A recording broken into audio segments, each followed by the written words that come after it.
Hi everyone, welcome to the TOTI YouTube channel where I recycle stuff.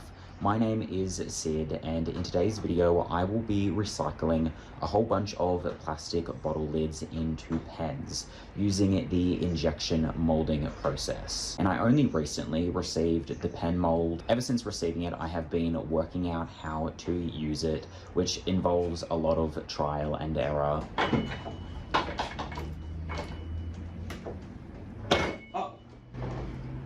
There are a lot of different factors that come into play when using an injection molding machine, like how much pressure it requires to inject the plastic into the machine, how much plastic needs to be inside of the machine when I am injecting it to ensure that the mold gets completely full, and how high up or low the mold should sit underneath the nozzle of the injection machine. Now I have got it all worked out and I'm going to make some pens. I've already mixed up a combination of shredded bottle lids in the colors of light blue, green, and yellow. So I'm going to tip a little bit of that into my injection machine, turn it on, and while it is warming up, I'm going to put together my pen mold. So yeah, each half of the mold goes together pretty easily, just like that. Then these bolts get put in to each of these holes, and then these nuts get screwed onto the ends of the bolts to hold everything together. Then on the bottom of the mold is all of these little holes, and that is where these get put. And these are what creates the hollow part inside of the pen. So as the mold fills up, this is obviously in the way, creating a hole inside of the plastic that gets injected inside. These here are also something to do with this mold, but I don't need to use them right now. I wasn't even sure what they were for at first. I thought that they maybe had something to do with these, but these don't actually get used until after the mold has already been injected with plastic. So while the injection machine is still warming up, I'm going to warm the mold up by putting it in this little oven. During the summertime, I usually don't have to pre-warm the molds because the room temperature is warm enough. But since it's winter now, I have to pre-warm the molds to ensure that the plastic gets injected into the mold nice and smoothly. And I just have to be careful that the those don't fall out because they just do slide out. I'm just going to keep it in there for 5 or so minutes. Okay, so the mold is warmed up, and now I am going to place it underneath the injection machine and then inject some melted bottle lids into it. So this is how it looks at the injection point of my injection machine. So this is the nozzle, that is where the plastic gets pushed out of and then into the mold. But currently I have a little brick sitting there which is preventing any of the plastic from seeping out. When I am ready, I will remove this brick and then place the mold there. But where my pen mold differs from my other molds, I have to have it sitting on something. So I have this old pizza tray sitting here as well. You know those little inserts to create the hollow part of the pen that I said can fall out of the mold if I'm not careful? Well, they will fall out if I don't have something sitting here while I am injecting the shredded lids into the mold. So this pizza tray prevents that part of the mold from falling out as I am injecting plastic into it. With other micro recycling setups, you may not need something like this because you may have a completely different setup, but because I am using a wooden pallet, and obviously there's a lot of spaces in between the pieces of wood, I need to have this here so that the little things can't fall out of the mold. But yeah, let's see all of this working in action now.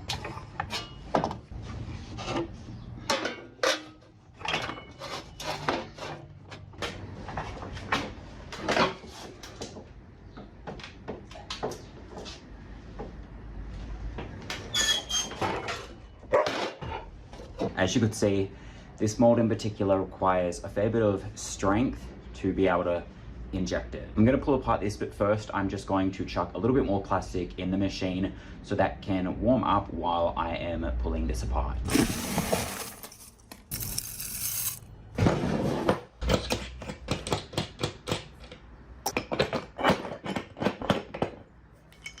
Unfortunately, a couple of pens on this one didn't fill up the whole way, but I can just shred those down again and use them. But yeah, I got some really nice looking ones in those two middle compartments.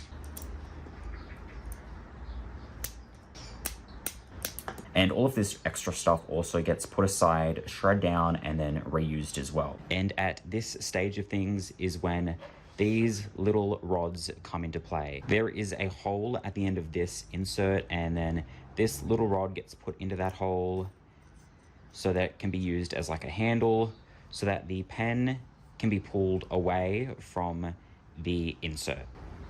So these are the shell of the pens. And I also have a bunch of these pen refills, which I'm going to stick into the pen shell.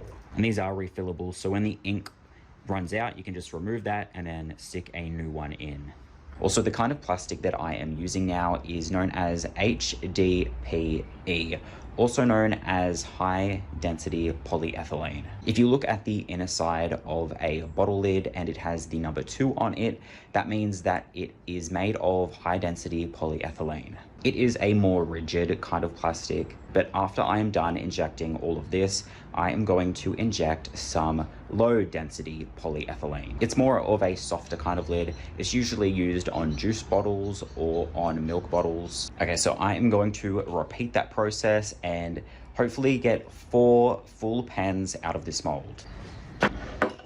And also the reason why I decided to use light blue, green, and yellow is because that is the colors of the VetaFarm logo. VetaFarm is a pet food company, and they especially specialize in food for small animals. So like guinea pigs, rabbits, ferrets, rats, reptiles, parrots, and all sorts of stuff. They do make food for cats and dogs and even food for zoo animals, but they mostly specialize in making some really good quality food for small animals. And if you didn't know, I have a whole bunch of guinea pigs, and I have had a partnership with VetaFarm for almost 2 years now, where they supply me with a whole bunch of their really good guinea pig food. And I am very appreciative of them to help me out, because if you also didn't know, these guinea pigs came into my life very suddenly. They just sort of fell into my lap, and VetaFarm has been really great at helping me out with looking after them. So since we've had a really good partnership, I reached out to them to see if they would be interested in helping me expand my small recycling business. I was hoping that they would be able to help me buy this new mold, and they were nice enough to help me buy it. I just have to make them a few pens with it. So that is why I am making these pens in the color of their logo. Here we go. That is what 4 successful pens look like.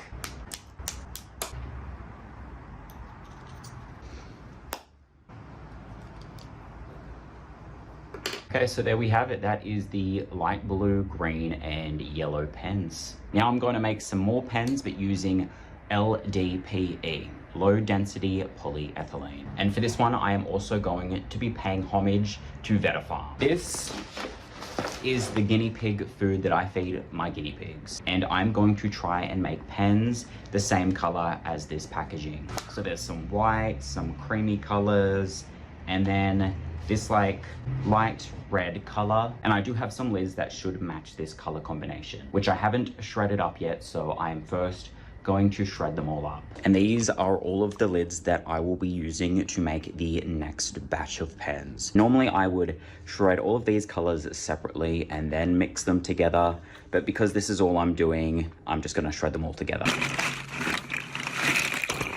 Okay, so first things first, so the lids can actually be more easily shredded in my little shredding machine, they actually have to be cut in half first. So I'm going to be using a pipe cutter to chop them in half and then put them through the shredder.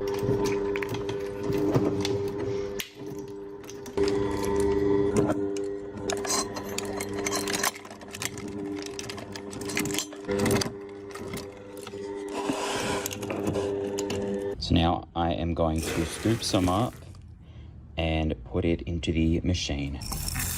Now that the shredded lids have warmed up inside of the machine, I am now going to inject it into this mold.